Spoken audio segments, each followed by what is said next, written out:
Alright guys, welcome back to This Week in Wrestling, where we run down the top stories in WWE from this past week, starting out with Peyton Royce and Dave Meltzer's ridiculous comments.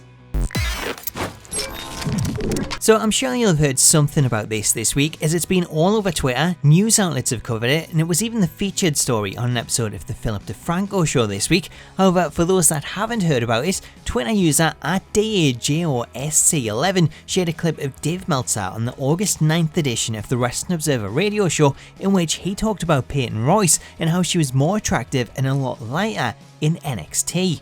Now, this tweet was picked up by Peyton, who responded, "So what would you have me do, Dave? Starve myself? This is how nightmares for young women start. The females in your life must be proud." Now, this is where the whole thing went viral, as many superstars, friends and fans alike all started sharing the story and sending messages of support to Peyton, whilst also condemning Meltzer's comments, with Charlotte writing "You're smart, beautiful, funny, caring, talented and so much more." Beth Phoenix chimed in, saying Dave's comments make her sick.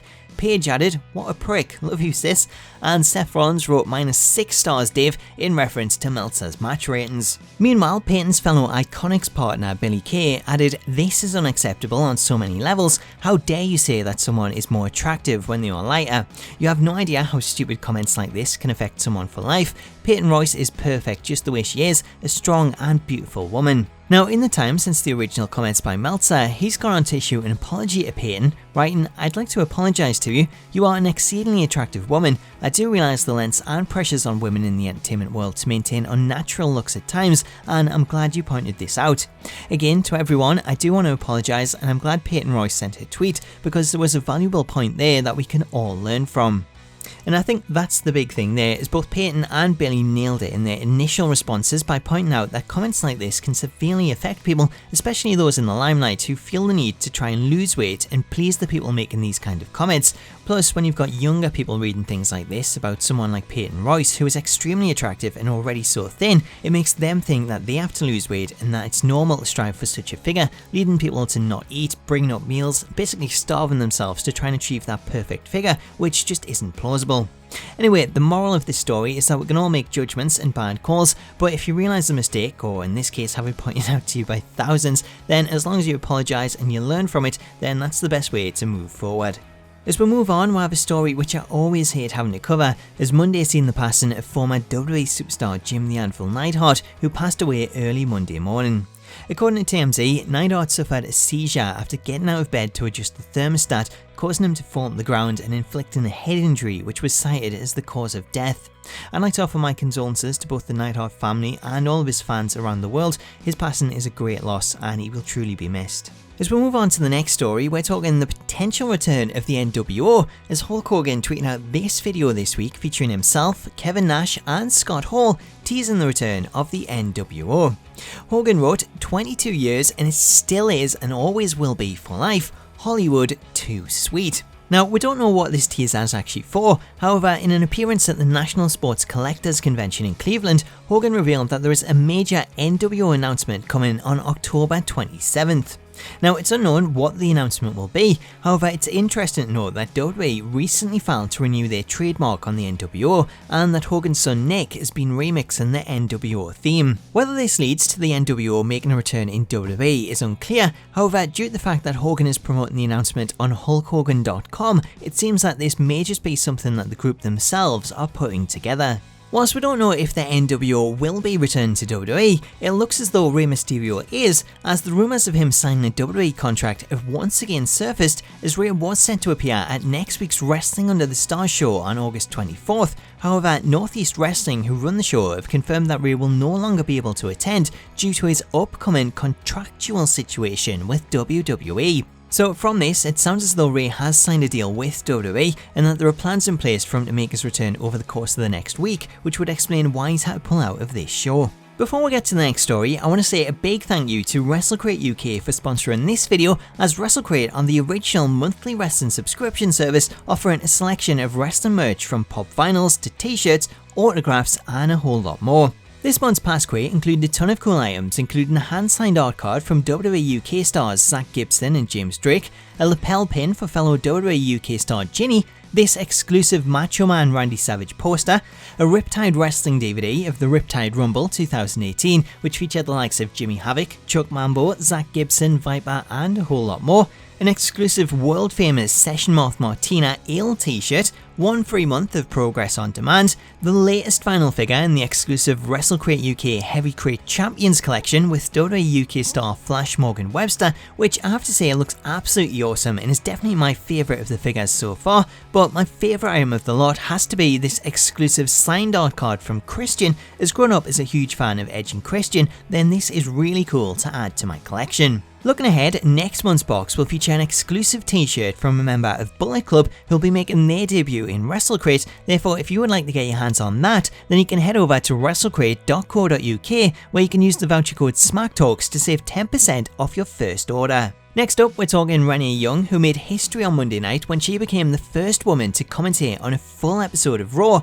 with the reaction to Renee being extremely positive from both the WWE Universe and those within the company, including broadcast colleague Michael Cole, who tweeted, "Words cannot express how proud I am of Renee Young. What she accomplished last night is no easy feat. That chair is one tough one to sit in. She brought poise, professionalism, a refreshing view. Renee and Corey Graves were a great team. Thanks for helping me feel young again." Despite the glowing praise, Pro Wrestling Sheet are reporting that there are no immediate plans for Renee Young to be a regular member of the commentary team. However, having handled the job as well as she did, then it's likely that we could see her step in as a replacement should WWE need her. One of the cool things for Renee was the fact that she got to commentate on her husband's return, as Dean Ambrose made his long-awaited return to TV on Monday's episode of Raw, where it was announced that he'll be in Seth Rollins' corner for the Intercontinental Championship match with Dolph Ziggler at SummerSlam. Ambrose, who'd been out of action for 9 months after undergoing surgery in December to repair a triceps tear, made his return sporting a brand new look with short hair and appeared to have really bulked up compared to when we last seen him as he hit the ring to deliver a dirty deeds on Drew McIntyre.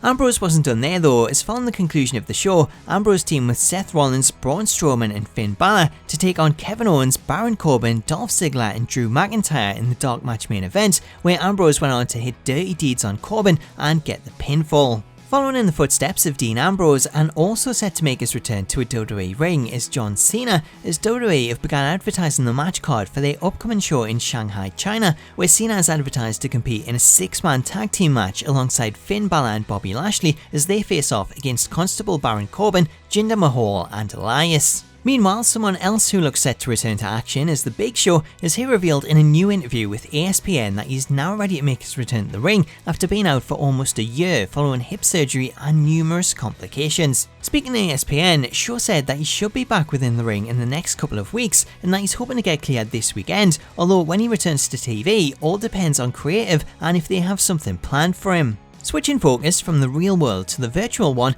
as I've covered all week on the channel, 2K this week announced a new Daniel Bryan 2K Showcase mode for WWE 2K19 featuring 12 matches from Bryan's career, starting with his debut on Velocity in 2003 and culminating with his return match at WrestleMania 34. Now, I won't go into all the details in this video as I'll leave links to my coverage in the comments for those that haven't seen it. However, I do want to cover comments Bryan made to IGN as he spoke about what it's like being featured in the game and how this leads to more fans tuning into the product after learning about him in Showcase mode, as well as revealing who he thinks would make a great subject for a future 2K Showcase. Now, Daniel's suggestion may surprise a lot of people, as he noted his longtime rival and upcoming SummerSlam opponent The Miz is someone that he thinks would make for a really interesting showcase, which would tell the story of how Miz went from being a reality star to one of WWE's most successful and recognisable talents, with a whole bunch of ups and downs along the way.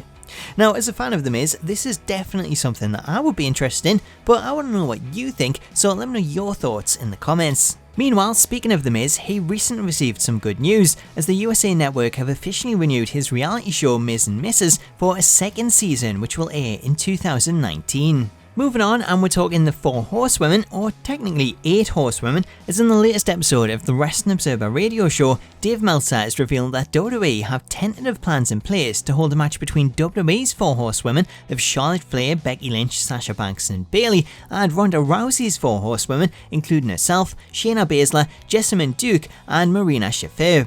Now, this is a match that has been long since rumoured to happen and has seen both sets of horsewomen face off outside of the ring and in backstage segments. However, now that Rousey is firmly positioned on the main roster and Shayna Baszler is dominating in NXT, then it seems like the time could be right to finally pull the trigger and run with this program.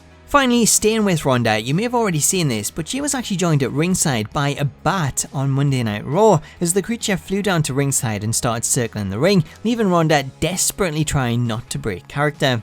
WWE have posted a special video showing off the incident and Ronda's reaction, so I'll leave a link to that in the video description as it's well worth watching. Anyway guys, that does it for this week's episode of This Week in Wrestling. I hope you've enjoyed it, and if you did, I would love it if you could leave a thumbs up to show your support, as well as getting involved and let me know your thoughts on all this week's stories and your SummerSlam predictions in the comments.